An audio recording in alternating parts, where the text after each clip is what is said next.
Hello बच्चों, क्या हाल चाल। आज के लेक्चर के अंदर हम सॉल्व करने जा रहे हैं चैप्टर नंबर 4 के एमसीक्यूज। ठीक है, तो इसके अंदर हम डिटेल के अंदर इन एमसीक्यूज का हल करेंगे, सॉल्यूशन उठाएंगे, कैसे जवाब आया है। तो वीडियो स्टार्ट करने से पहले सबसे रिक्वेस्ट है, सब लोग चैनल को सब्सक्राइब कर लें। आप ये हमारे लिए छोटा सा काम कर सकते हैं और साथ साथ हमारे काम को अप्रिशिएट करने के लिए लाइक कर दें। तो पहला नंबर एमसीक्यू आ जाता है, number of periods in the periodic table. कितने पीरियड होते हैं भाई आपके पीरियोडिक टेबल के अंदर? आपको अगर एलएम के अंदर हो तो हमारे पास ओवरऑल 7 पीरियड होते हैं। हमने पढ़ाया था conceptually there are 7 periods. Okay, तो ये है आपके पास 7 जवाब। Which of the following groups contain alkaline earth metals? कौन से ग्रुप के अंदर अल्कलाइन अर्थ मेटल्स पाए जाते हैं? बेसिकली अल्कली मेटल्स पाए जाते हैं फर्स्ट ए के अंदर और दूसरे के अंदर अल्कलाइन अर्थ मेटल्स पाए जाते हैं। तो 2 है, इसका जवाब है बी 2 है। तीसरा है which of the following elements belongs to 8A। 8A से भाई को 8A ग्रुप हमने पढ़ा था अच्छे तरीके से। इसको इनर्ट गैसेस भी कहा जाता है, नोबल गैसेस भी कहा जाता है अच्छे तरीके से। कौन सा एलिमेंट इसके अंदर पाया जाता है? सोडियम नहीं, सोडियम फर्स्ट ए से पाया जाता है। मैग्नीशियम दूसरे से। ब्रोमीन 7A से पाया जाता है। जीनोन, हाँ जीनोन एक है आपके पास नोबल गैस और जीरो गैस है, और यही इसका सही जवाब है डी। आपके पास जो main group elements are arranged in dash groups. Main group elements आपके कौन से होते हैं? बेसिकली मेन ग्रुप आपका एसपी कहा जाता है, इसको एसपी को आप मेन ग्रुप कहते हैं। तो इसके एलिमेंट्स कितने ग्रुप्स के अंदर अरेंज होते हैं? सिंपली एक होते हैं 12, एक होते हैं 8। सिंपली होते कितने ग्रुप हैं? 18 ग्रुप तो होते हैं आपके। तो 18 में से आपके जो 10 होते हैं वो ट्रांजिशन एलिमेंट्स वाले होते हैं, बाकी आपके पास 8 हो गए जो कि आपके पास रिप्रेजेंटेटिव एलिमेंट होते हैं। और बड़े मजे की बात बताऊं मैं आपको, हमने पूरे चैप्टर के अंदर पढ़ा है, पूरे चैप्टर के अंदर एक भी लाइन नहीं लिखी हुई कि मेन ग्रुप एलिमेंट कितने होते हैं, मतलब मेन ग्रुप एलिमेंट्स कितने ग्रुप्स के अंदर अरेंज होते हैं, ये पूरी बुक के अंदर नहीं लिखा, पता है? तो आप 7 को कट कर सकते हो, कोई होता नहीं है। बाकी बचा 10, 8, 6। ठीक है, ये आपके पास 3 हो सकते हैं। आपने पूरे में नहीं पढ़ा, लेकिन जनरल एक बात आप समझो। समझने की बात यह है कि आप जिस चीज़ को पढ़ रहे थे ना कि डी ब्लॉक आते हैं आपके ट्रांजिशन के अंदर, लेकिन मेन जो एलिमेंट्स है आपके एसपी के, एसपी के कितने ब्लॉक आपके बन रहे होते हैं? एसपी के आपके कितने ग्रुप्स बन रहे हैं? 8। शुरू के 2 हो गए, एस के हो गए 2 और पी के हो गए 6। सिंपल 8 लगा दो, यही जवाब होगा इसका। बाकी क्या होगा? पूरी बुक के अंदर लाइन नहीं है, ये 8 ही होता है जो आप मेन एक ग्रुप एलिमेंट है। अब ये पता नहीं किस हिसाब से क्लासिफिकेशन ले रही है। और सबसे इम्पोर्टेंट बात, हमने इस चैप्टर की ग्रैंड टेस्ट का जो प्रैक्टिस टेस्ट है उसका लिंक हमने डिस्क्रिप्शन में डाल दिया है।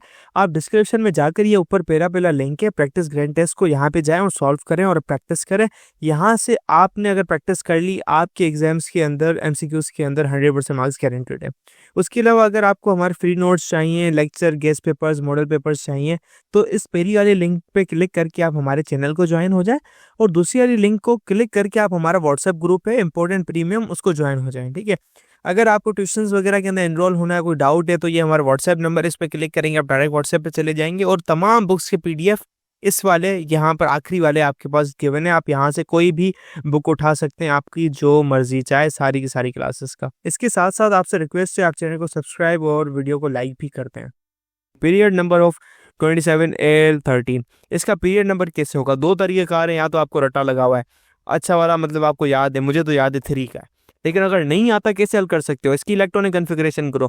13 इसका एटॉमिक नंबर है, यानी 13 इलेक्ट्रॉन है इसके। 1s2, 2s2, 2p6, 3s2, कितने हो गए? 4 हो गए, मतलब 10 हो गए, 12 हो गए, और 12 के बाद ये आ गया 13वां इलेक्ट्रॉन 3p1 के अंदर, राइट?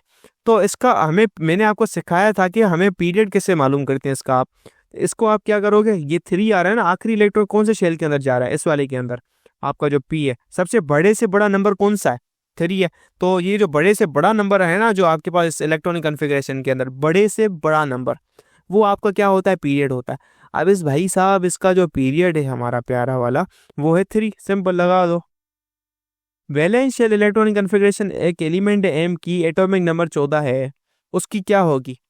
अब सिंपली इसको थोड़ा गौर से देखो, ये 13 वाले का है, अभी अभी हमने हल किया है, इसके अंदर 13 है। अगर इसका 13 की जगह 14 हो जाए तो 3p1 की जगह 3p2 हो जाएगा। सिंपल। तो 3s2 3p2 लगा दो। कहाँ है? 3s तो कहीं पे भी नहीं है भाई, यहीं पर ही है, तो लगा दो प्यार से डी ऑप्शन सही, right? Which of the following element you expect to have greater shielding effect, किसके पास ग्रेटर शील्डिंग इफेक्ट होगा, आपको क्या लगता है? बेसिकली जो जितना बड़ा होगा उसका शील्डिंग इफेक्ट उतना बड़ा होगा। लिथियम का, बेसिकली लिथियम के अंदर 2 इलेक्ट्रॉन्स हैं जो कि इसको रोक रहे हैं आखिरी तक। सोडियम के पास 10 इलेक्ट्रॉन है जो कि एक को रोक रहे हैं। पोटाशियम के पास आपके पास, पोटाशियम का आई गेस 19 होता है, ठीक है। और उसके पास कितने इलेक्ट्रॉन है? 18। रुबीडियम उससे ज़्यादा, तो रुबीडियम का जो शील्डिंग इफेक्ट होगा ज़्यादा होगा, तो D is the right answer, क्योंकि उसका साइज बड़ा है और डाउन द ग्रुप जाते हुए शील्डिंग इफेक्ट बढ़ता जाता है, जो कि हमने पढ़ा था। Rubidium is the right answer. Federal board के एनुअल एग्जाम्स का डर है, लेकिन ये नहीं पता कि तैयारी कहाँ से करनी है। दूसरी बात ये नहीं पता कि एग्जाम के अंदर सवाल का जवाब लिखना कैसे है, कैसे सेंटेंसेस को फॉर्म करना है, कैसे हमें फुल के फुल मार्क्स मिले। तो भाई घबराना किस बात से, हमारी बैच इसी प्रॉब्लम को तो सॉल्व करने आई है। तो आप भी हमारे बच्चों की तरह 97.8 परसेंटेज ला सकते हो, 98.27 परसेंटेज ला सकते हो, फातिमा की तरह, अगली फातिमा आप बन सकते हो। आप 505 मार्क्स ले सकते हो आउट ऑफ 520। अच्छा जी, कैसे? हम आपको सिखाते हैं कि एग्जाम के अंदर लिखना कैसे होता है, ग्रेड टेस्ट प्रोवाइड करते हैं। देखिए जी, हमारे पास है पाकिस्तान की one of the best faculty. आप कोई भी सब्जेक्ट लेना चाहें, आपका जो दिल करे, आप सारे सब्जेक्ट्स लें, सिर्फ और सिर्फ 3000 रुपये में पूरे साल में। आपको एग्जाम राइटिंग मेथड सेशन दिए जाते हैं कि सवाल का जवाब लिखना कैसे, डिफरेंस वाला अलग क्वेश्चन, डेफिनेशन अलग, एग्जाम्पल वाला अलग, मैथ के सवालों का जवाब अलग होता है। आपको टॉपर बच्चों के नोट्स दिए जाते हैं, आपको फुल बुक के notes, question answers, live classes के अंदर कॉन्सेप्ट पढ़ाया जाता है आपको, और उनकी रिकॉर्डिंग्स भी दी जाती हैं। भैया और क्या चाहिए? अच्छा, और मजे की बात, ग्रैंड टेस्ट से हमारा समझो पेपर लगता है। ये हमारा है केमिस्ट्री का ग्रैंड टेस्ट, इसका सवाल नंबर तुम नोट करो ये। तो भैया इस ग्रैंड टेस्ट में से आपके 3 सवाल लगे हैं क्लास 9 के केमिस्ट्री के पेपर में, इस साल जो नए सिलेबस से हुआ था 2025 के अंदर ग्रेड 9 का। तो इतने इंपॉर्टेंट हमारे ग्रैंड टेस्ट होते हैं, सारे आपको दिए जाते हैं। तो भैया देर किस बात की, इस नंबर पे कांटेक्ट करें और अभी रजिस्टर करवाएं। Then we move on to, as you move from right to left across the period, यार राइट से लेके लेफ्ट तक, मतलब तुम राइट से, लेफ्ट से लोग राइट पे जाते हैं, राइट से लेके मतलब उल्टा चलो। यार मतलब मुझे समझ नहीं आई बात इसकी। बंदा लेफ्ट टू राइट जाता है, ये राइट टू लेफ्ट जा रहा है, यहां से लेके यहां तक, वाह। विच of the following does not increase, कौन सी इंक्रीज नहीं होती? भाई आयोनाइजेशन एनर्जी भाई इंक्रीज नहीं होती, इलेक्ट्रॉन एफिनिटी इंक्रीज नहीं होती, हाँ इलेक्ट्रॉन चार्ज भी इंक्रीज नहीं होता। शील्डिंग इफेक्ट तो मतलब समझो नॉर्मली जो हमारी किताबें कहती है कांस्टेंट रहता है। भाई इन्होंने उल्टा क्यों किया हुआ है? भाई इंक्रीज तो आयोनाइजेशन एनर्जी भी नहीं होती, आयोनाइजेशन एनर्जी कम होती है जब आप उल्टे ये कह रहा है कि तुम नोबल गैसेस यानी तुम जाओ नियोन से लेकर जाओ तुम फ्लोरीन पे, देन तुम ऑक्सीजन पे, उल्टा चलो। भाई गलत लिखा हुआ है, फ्रॉम लेफ्ट टू राइट इधर आएगा, लेफ्ट टू राइट, ठीक है। जिसके अंदर जब तुम लेफ्ट टू राइट जाओगे सारी चीजें बढ़ती जाएंगी सिंपली, और तुम्हारा जो शील्डिंग इफेक्ट है वो कांस्टेंट रहेगा हमारी बुक के हिसाब से, ठीक है। लेकिन हकीकत के अंदर, जो हकीकत की जो केमिस्ट्री है उसके अंदर शील्डिंग इफेक्ट कांस्टेंट नहीं रहता, हमारी बुक के अंदर गलत लिखा हुआ है, ठीक है, हमारी बुक के अंदर गलत है। कैसे है? क्योंकि जेड इफेक्टिव के अंदर फर्क आ रहा होता है, इसके वजह शील्डिंग इफेक्ट भी फर्क आ रहा होता है, इलेक्ट्रॉन न्यू ऐड होता है, तो उसकी बड़ी बड़ी कैलकुलेशन है जो कि श्रोडिंगर वेव इक्वेशन से आप पढ़ोगे, जिसके अंदर आप वेव फंक्शन समझोगे। तो तकरीबन लोगों को पता नहीं होगा ये चीज़, ठीक है, मैं समझ बता रहा हूँ जस्ट। आना फर्स्ट ईयर के अंदर मैं जब पढ़ाऊंगा तुम्हें दिल खोल के पढ़ाऊंगा, और जब तुम समझोगे ना तुम्हें बोलोगे यार वाकई हद है। All the elements of group second A R less reactive than alkali metal, second ए के भाई एलिमेंट्स कम रिएक्टिव हैं पहले वाले के। This is because this elements have, ये ऐसा क्यों होता है? सिमिलर इलेक्ट्रॉनिक कन्फिग्रेशन, नहीं सिमिलर तो होती भी नहीं है, फर्स्ट ए सेकंड ए कैसे होंगे? Relatively greater atomic sizes, atomic size का चक्कर तो होता है लेकिन रिएक्टिविटी पे इतना नहीं होता।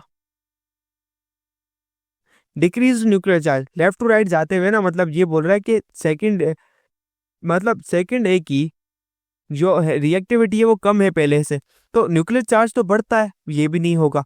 हाई आयोनाइजेशन एनर्जी, जो बेसिकली एटॉमिक साइज का भी इतना नहीं होता, ग्रेटर एटॉमिक साइज नहीं होता है, एटॉमिक साइज भी कम होता है, मतलब तो लेफ्ट टू राइट जाओगे ना एटॉमिक साइज कम होगा, मतलब बी तो स्टेटमेंट भी गलत लिखी हुई है।